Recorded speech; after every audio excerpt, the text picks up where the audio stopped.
السلام علیکم ورحمۃ اللہ وبرکاتہ۔ اگر آپ چینل پر نیو ہیں تو چینل کو سبسکرائب کر لیں اور بیل آئکن کو دبانا مت بھولیے گا تاکہ آنے والی ساری ویڈیوز آپ تک پہنچ سکیں۔ جی تو ویورز، ہماری آج کی ویڈیو کا ٹاپک ہے جھوٹے نبی اور جادوگری اور عملیات کا آپس میں کیا تعلق ہے۔ تو ویورز، شاید یہ بات آپ کے لیے حیران کن ہو کہ زیادہ تر نبوت کے جھوٹے دعوے دار پہلے جادوگری اور عملیات کا کام ہی کرتے تھے۔ بحیثیت مسلمان ہمارا یہ بنیادی عقیدہ اور ایمان ہے کہ حضور اکرم صلی اللہ علیہ وسلم کے اللہ کے آخری رسول اور نبی ہیں، اور قیامت تک اب کوئی نبی یا رسول کسی بھی حیثیت میں نہیں آئے گا، لیکن دنیا میں نبوت کے جھوٹے دعوے دار سر اٹھاتے رہے، یہاں تک کہ خود رسول اللہ صلی اللہ علیہ وسلم کی زندگی میں ہی ایک شخص نے نبوت کا دعویٰ کر دیا تھا۔ چونکہ آج کی ہماری ویڈیو کا موضوع ہے جادو نگری اور عملیات کی دنیا، اس لیے ہم نبوت کے ان جھوٹے دعوے داروں کا ذکر یہاں کرنا ضروری سمجھتے ہیں جو پہلے عملیات کا کام کرتے تھے اور اس طرح اپنا ایک حلقہ اثر بنایا اور پھر آہستہ آہستہ نبوت کا دعویٰ کر دیا۔ اسود انصا نبوت کا پہلا جھوٹا دعوے دار سن 11 ہجری میں۔ اسود انصا سب سے پہلا جھوٹا مدعی نبوت کا تھا جس کی شعبدہ بازی کے دور دور تک چرچے تھے۔ کاہن بھی تھا اور کہانت میں کوئی اس کا ثانی نہ تھا۔ لوگ اس کے شعبدوں کو دیکھ کر اس قدر مانوس ہو چکے تھے کہ جب اس نے نبوت کا دعویٰ کیا تو بہت سے اس کے پیروکار بن گئے، یہاں تک کہ نجران اور مسجد جیسے قبائل بھی اس کے دھوکے میں آ گئے، اور اس نے اپنی جھوٹی نبوت کا پرچار یمن کے قبیلوں میں شروع کر دیا۔ یہ انس بن قدحج سے منسوب تھا، اس کا نام ایلا تھا، اسے ذوالخمار بھی کہتے تھے، اور ذوالخمار کہنے کی وجہ تو یہ تھی کہ یہ اپنے منہ پر دوپٹہ ڈالا کرتا تھا، جبکہ ذوالخمار کہنے کی وجہ یہ تھی، کہا جاتا ہے کہ جو شخص مجھ پر ظاہر ہوتا ہے وہ گدھے پر سوار ہو کر آتا ہے۔ بعض روایات سے پتہ چلتا ہے کہ اس نے ایک گدھے کو سودایا ہوا تھا، یہ اسے کہتا سجدہ کرو تو وہ سجدہ کرتا، اس طرح کچھ اور کام بھی کرتا۔ ایسی حرکتوں سے اس نے عام لوگوں کو متاثر کر کے اپنا گرویدہ بنایا تھا۔ ارباب سیر کے نزدیک یہ کاہن تھا اور اس سے عجیب و غریب باتیں ظاہر ہوتی تھی، یہ لوگوں کو اپنی چب زبانی سے گرویدہ کر لیا کرتا تھا۔ اس کے ساتھ ساتھ 2 ہمزاد شیطان تھے جس طرح کاہنوں کے ساتھ ہوتے ہیں۔ اس کا قصہ یوں ہے کہ فارس کا ایک باشندہ بازان، جسے کسرا نے یمن کا حاکم بنایا تھا، نے آخری عمر میں توفیق اسلام پائی اور سرکار دو عالم صلی اللہ علیہ وسلم نے اسے یمن کی حکومت پر برقرار رکھا۔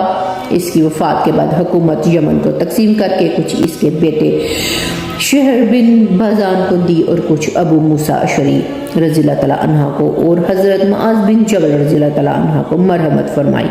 اس علاقے میں اسود انصا نے خروج کیا اور شہر بن بازان کو قتل کر دیا اور مرزبانہ کو، جو کہ شہر کی بیوی تھی، اسے کنیز بنا لیا۔ فردہ بن میسک نے، جو کہ وہاں کے عامل تھے اور قبیلہ مراد سے تعلق رکھتے تھے، انہوں نے حضور نبی کریم صلی اللہ علیہ وسلم کو ایک خط لکھ کر مطلع کیا۔ حضرت معاذ اور ابو موسیٰ اشعری رضی اللہ تعالیٰ عنہما اتفاق رائے سے حضرموت چلے گئے۔ جب یہ خبر سرکار دو عالم صلی اللہ علیہ وسلم کو پہنچی تو آپ صلی اللہ علیہ وسلم نے اس جماعت کو لکھا کہ تم اکٹھے ہو کر جس طرح ممکن ہو اسود انصا کے شر و فساد کو ختم کرو۔ اس پر تمام فرمانبرداران نبوت ایک جگہ جمع ہوئے اور مرزبانہ کو پیغام بھیجا کہ یہ اسود انصا وہ شخص ہے جس نے تیرے باپ اور شوہر کو قتل کیا ہے، اس کے ساتھ تیری زندگی کیسے گزرے گی؟ اس نے کہلوایا، میرے نزدیک یہ شخص مخلوق میں سب سے زیادہ دشمن ہے۔ مسلمانوں نے جواباً پیغام بھیجا کہ جس طرح تمہاری سمجھ میں آئے اور جس طرح بن پڑے اس ملعون کے خاتمہ کی صحیح کرو۔ چنانچہ مرزبانہ نے 2 اشخاص کو تیار کیا کہ وہ رات کو دیوار میں نقب لگا کر اسود کی خوابگاہ میں داخل ہو کر اسے قتل کر دے۔ ان میں سے ایک کا نام فیروز دلیمی رضی اللہ تعالیٰ عنہ تھا، جو مرزبانہ کا چچا زاد اور نجاشی کا بھانجا تھا۔ انہوں نے 10ویں سال مدینہ منورہ حاضر ہو کر اسلام قبول کیا تھا، اور دوسرے شخص کا نام داد بیا تھا۔ بہرحال جب مقررہ رات آئی تو مرزبانہ نے اسود کو خالص شراب کثیر مقدار میں پلا دی، جس سے وہ مدہوش ہو گیا، اور فیروز دلیمی نے اپنی ایک جماعت کے ساتھ نقب لگائی اور ایک بدبخت کی گردن توڑ کر قتل کر دیا۔ اس کے قتل کرتے وقت گائے کے چلانے کی طرح بڑی شدید آواز آئی۔ اس کے دروازے پر 1000 پہرے دار ہوا کرتے تھے۔ وہ آواز سن کر اس طرف لپکے، مگر مرزبانہ نے انہیں یہ کہہ کر مطمئن کر دیا اور خاموش کروا دیا کہ تمہارے نبی پر وحی آ رہی ہے۔ ادھر حضور نبی کریم صلی اللہ علیہ وسلم نے اپنے صحابہ کو مدینہ میں پہلے ہی خبر دے دی تھی کہ آج رات اسود انسا مارا گیا ہے، اور ایک مرد مبارک نے جو کہ اس کے اہل بیت سے ہے، اس نے اسے قتل کر دیا ہے۔ اس کا نام فیروز ہے، اور فرمایا فاز فیروز، یعنی فیروز کامیاب ہوا۔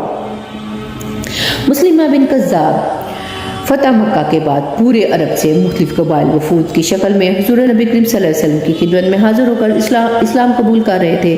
انہی وفود میں سے ایک وفد یمن سے آیا، جس میں مسلمہ کذاب بھی تھا۔ اس وقت اس کی عمر 100 سال سے بھی زائد تھی۔ اس نے بھی حضور نبی کریم صلی اللہ علیہ وسلم کے ہاتھ مبارک پر اسلام قبول کر لیا، اور ساتھ یہ فرمائش بھی کر دی کہ آپ مجھے اپنا نائب اور خلیفہ بنا لیں۔ حضور نبی صلی اللہ علیہ وسلم نے فرمایا نہیں۔ بہرحال اس وقت یہ واپس چلا گیا اور اپنے علاقے میں جا کر یہ اعلان کیا کہ حضور نبی صلی اللہ علیہ وسلم نے مجھے اپنی نبوت میں شریک کر دیا ہے۔ پیشے کے لحاظ سے یہ بھی جادوگر تھا۔ ساری زندگی جادوگری، کہانت اور عملیات کا کام کرتا رہا، اور ایسے شخص کے پاس ظاہر ہے لوگوں کا آنا جانا لگا رہتا ہے اور اپنا اچھا خاصا ہلکا اثر بھی رکھتے ہیں۔ اسی چیز سے فائدہ اٹھاتے ہوئے اس نے نبوت کا دعویٰ کر دیا، اور پھر کچھ عرصہ بعد اس نے حضور نبی کریم صلی اللہ علیہ وسلم کو ایک خط لکھا۔ مسلمہ رسول اللہ صلی اللہ علیہ وسلم کی طرف سے محمد رسول اللہ صلی اللہ علیہ وسلم کے نام، معلوم ہو کہ میں امر نبوت میں آپ کا شریک کار ہوں۔ عرب کی سرزمین میں نصف آپ کی ہے اور نصف میری، لیکن قریش کی قوم زیادتی اور ناانصافی کر رہی ہے۔ یہ خط 2 قاصدوں کے ہاتھ جب حضور نبی کریم صلی اللہ علیہ وسلم خاتم الانبیاء حضرت محمد صلی اللہ علیہ وسلم کی خدمت اقدس میں پہنچا تو آپ نے ان قاصدوں سے پوچھا تمہارا مسلمہ کے بارے میں کیا عقیدہ ہے؟ انہوں نے کہا ہم بھی وہی کہتے ہیں جو ہمارا سچا نبی کہتا ہے۔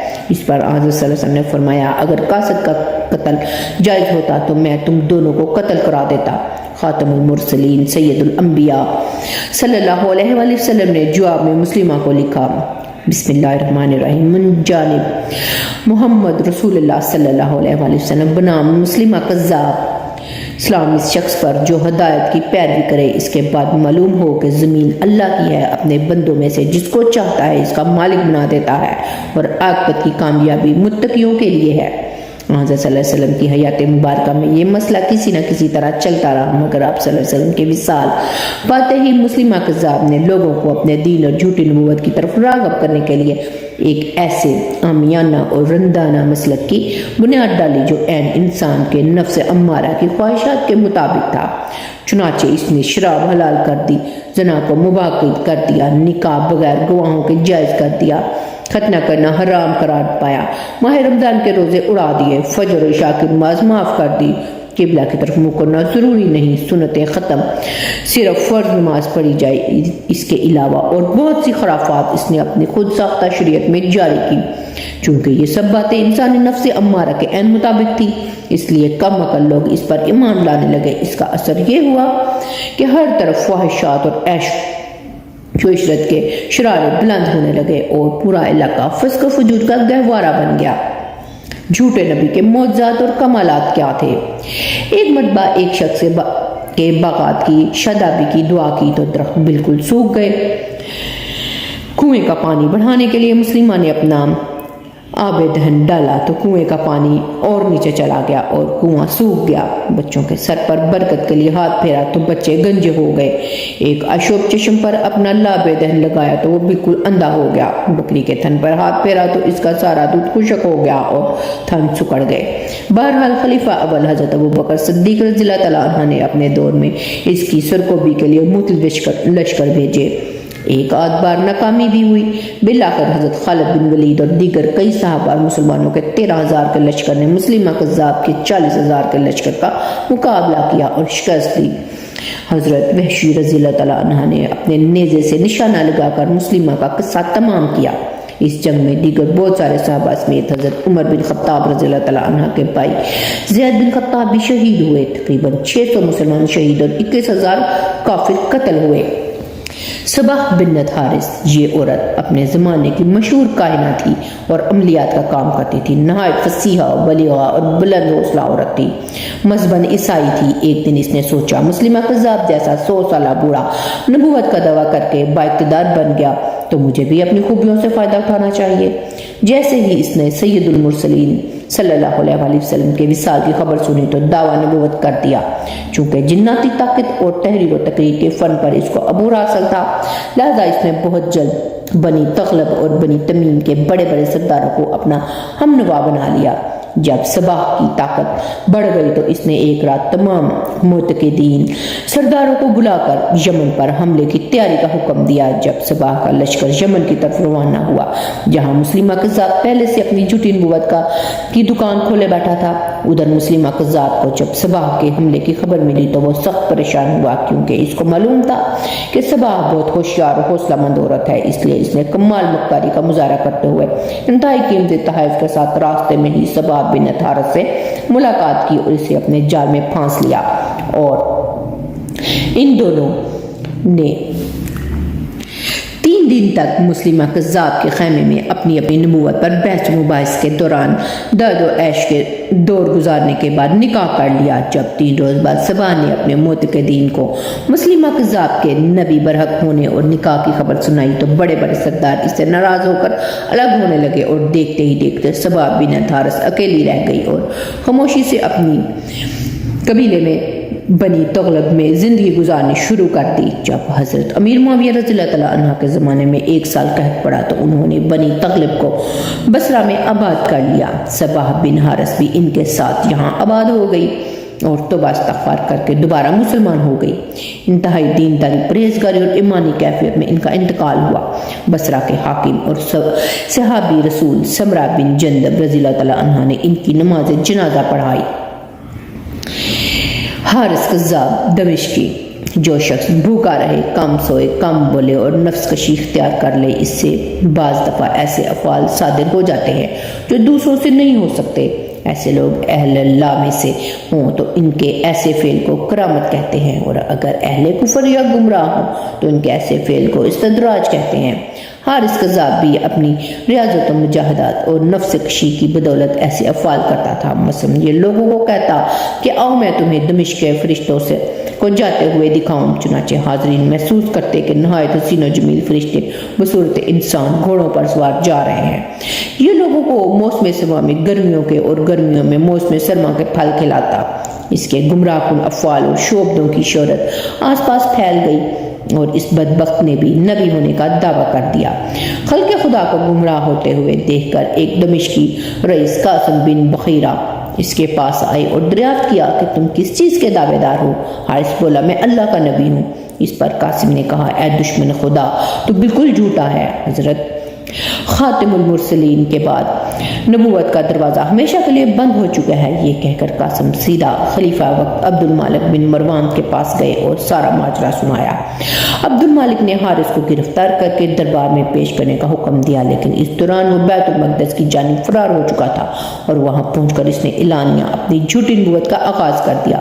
بصرہ کے ایک شخص نے اس سے ملاقات کی اور بہت دیر تک تبادلہ خیال کے بعد سمجھ گئے کہ یہ جھوٹا نبی ہے۔ اب تاہم اس کو منطقی انجام تک پہنچانے کے لیے اس کا اعتماد حاصل کیا، اور کچھ عرصے بعد خلیفہ کے دربار میں پہنچ کر سارا قصہ بیان کرنے کے بعد حارث کی گرفتاری کے لیے 20 سپاہی لے کر بیت المقدس پہنچ گئے، اور موقع ملتے ہی حارث کو زنجیروں میں باندھ لیا۔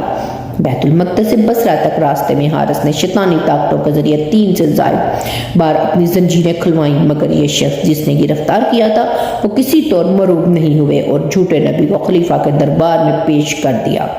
خلیفہ کے دربار میں بھی حارث نبی ہونے کا دعویٰ کرتا رہا، جس پر خلیفہ نے محافظ کو نیزہ مارنے کا اشارہ کیا، لیکن پہلے نیزے کے وار نے اس کے جسم پر کوئی اثر نہیں کیا، جس پر اس کے حواریوں کی بانچیں کھل گئیں۔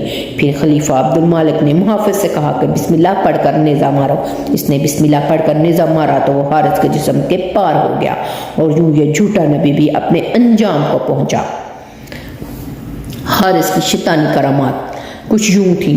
زنجیروں کے کھلنے اور فرشتوں کے نظر آنے سے متعلق علامہ ابن تیمیہ نے اپنی کتاب الفرقان میں لکھا ہے کہ حارث کی زنجیریں کھولنے والا اس کا کوئی موکل یا شیطان تھا، اور فرشتوں کو جو گھوڑوں پر سوار دیکھتا وہ فرشتے نہیں جنات تھے۔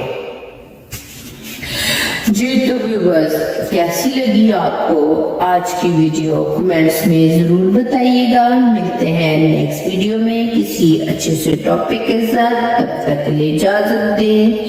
اللہ حافظ۔